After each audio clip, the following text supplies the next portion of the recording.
അപ്പോഴാണ് മാർത്താണ്ഡവർമ്മയുടെ തന്ത്രം ഒരു മിന്നൽ പിണർ പോലെ അരങ്ങേറിയത്. സാധാരണക്കാരായ മത്സ്യത്തൊഴിലാളികൾ അദ്ദേഹത്തിന്റെ രഹസ്യ സൈന്യമായി മാറി. തങ്ങളുടെ ചെറിയ കട്ടമരങ്ങളിൽ പനയോലകൾ കെട്ടിവച്ച് ദൂരെ നിന്ന് നോക്കുമ്പോൾ ഒരു വലിയ കപ്പൽ വ്യൂഹം വരുന്നെന്ന മിഥ്യാധാരണ അവർ സൃഷ്ടിച്ചു. പിന്നിൽ നിന്നും ഒരു വലിയ സൈന്യം വളയുന്നു എന്ന് ഭയന്ന ഡച്ചുകാർ കരയിലേക്ക് സൈന്യത്തെ ഇറക്കാൻ നിർബന്ധിതരായി. അതായിരുന്നു കെണി.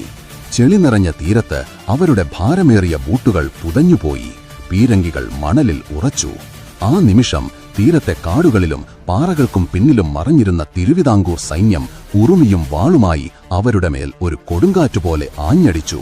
യൂറോപ്യൻ സൈനിക അച്ചടക്കം ഇന്ത്യൻ മണ്ണിലെ ഗറില്ല യുദ്ധമുറയ്ക്ക് മുന്നിൽ ഒരു ചീട്ടകൊട്ടാരം പോലെ തകർന്നടിഞ്ഞു.